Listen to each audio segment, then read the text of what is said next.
Welcome everyone to a clash of generations here between Magnus Carlsen and Nurasil Primbetov.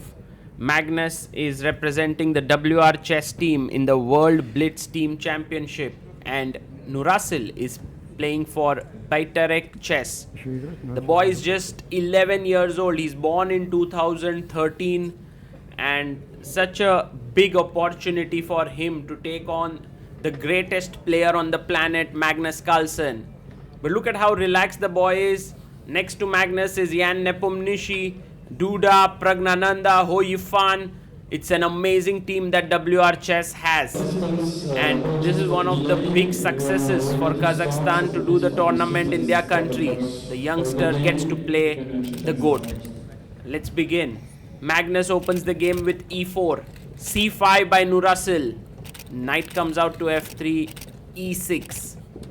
And now Magnus can go knight c3, but he plays... he goes knight c3, knight c6 and goes h3.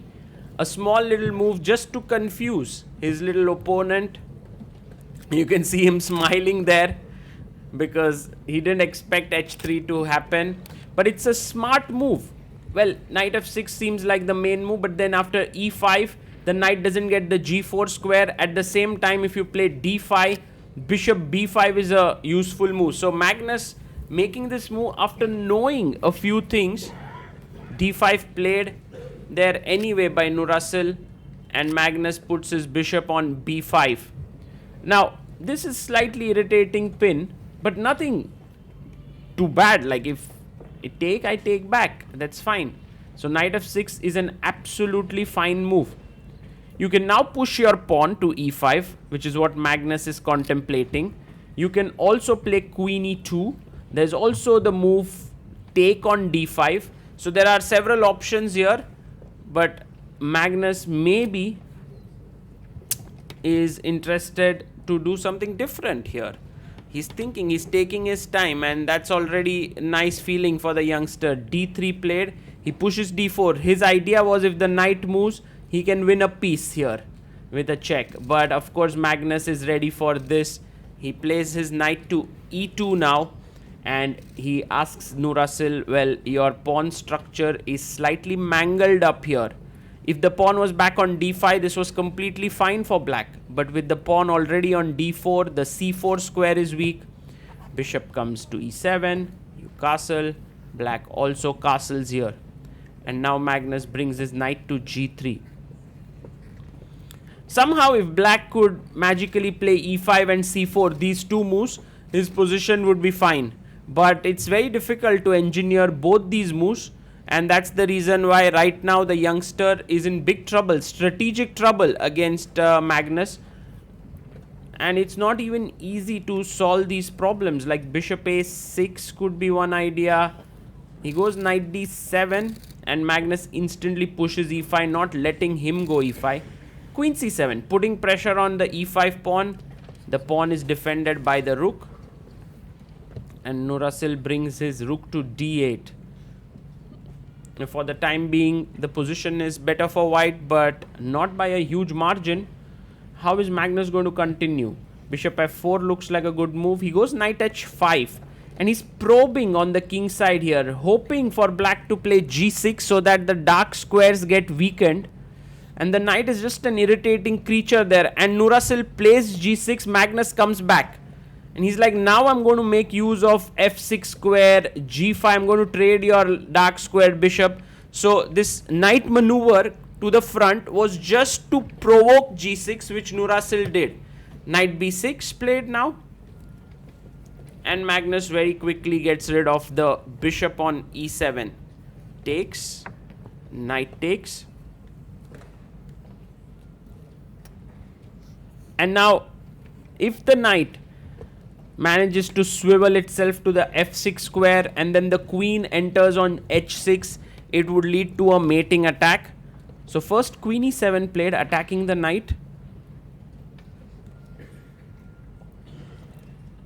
And Magnus now calculating. He plays his queen to d2, a good move.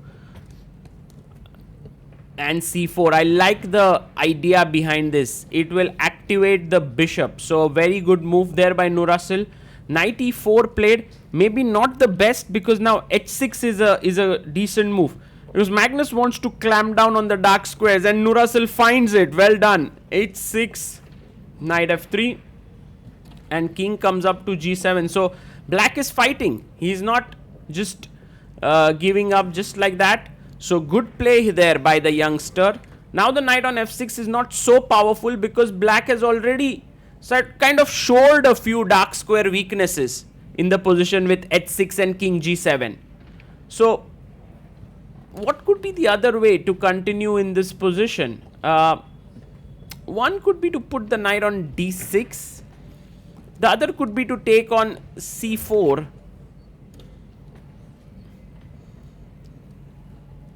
Magnus taking his time, and he almost has similar time to his opponent. This is great play by the youngster. 1 minute 1 second for Nurasil, 1 minute 10 seconds for Magnus. Magnus not taking it lightly against his opponent. I guess he's calculating what would be the right way to launch an attack, and he finds the best move, knight d6 here. Right now the c4 pawn is hanging, so you need to do something about it. If you play a move like bishop a6, perhaps queen a5 is very irritating. So, and also the d4 pawn is hanging.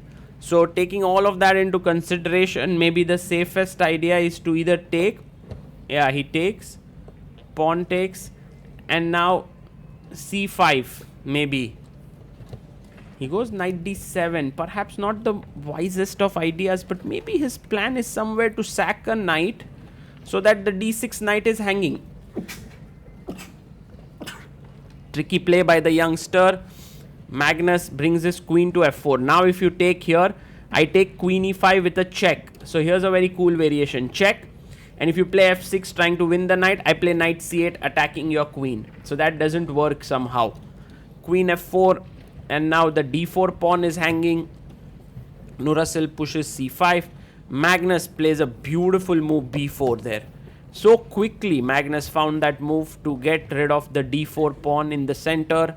Knight takes d4. Now knight c6 is a threat, so rook f8 must be played, but he goes knight b6, allowing knight c6, and now Magnus is going to win material.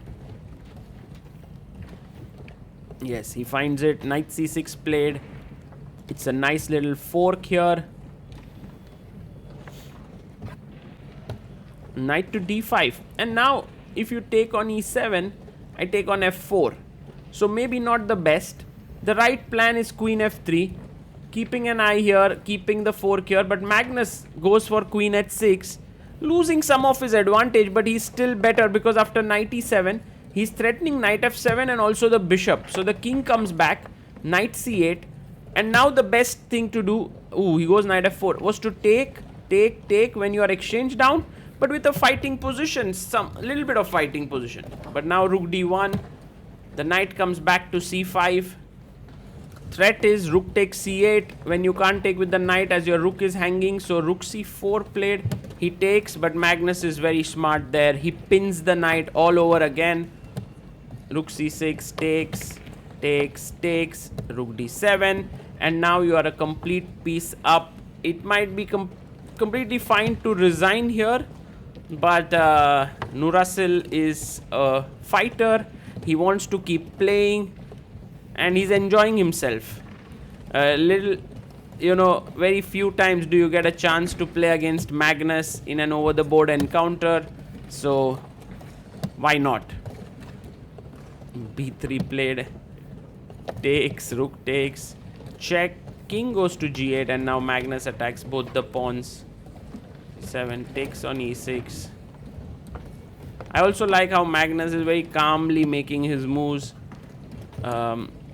just making sure that the boy has a good experience playing against him, because such games are, they can sometimes be very inspiring, but at the same time can also be quite tough on a youngster. So he takes here, rook takes e5. And now you can see Jan Nepomniachtchi in the back just looking at them. And now the threat is knight h6 and rook f8 mate. So check. Rook f6. And I guess he goes back so that there's no mate on f8. Check. Magnus starts pushing his pawns. f4. f5. And now this stalemate trick. If you take, it's a draw. So very careful there. Gives a check. Gives a check again. And then check. And now takes it. So you can see there Jan smiling a bit. Rook e6. And a mate. And a very firm handshake there. Quite a fighting game. And a little bit of a banter between Magnus and Nepo. But Nurasil can be proud of himself for fighting so hard against Magnus. And truly it was a great learning experience for him, I believe.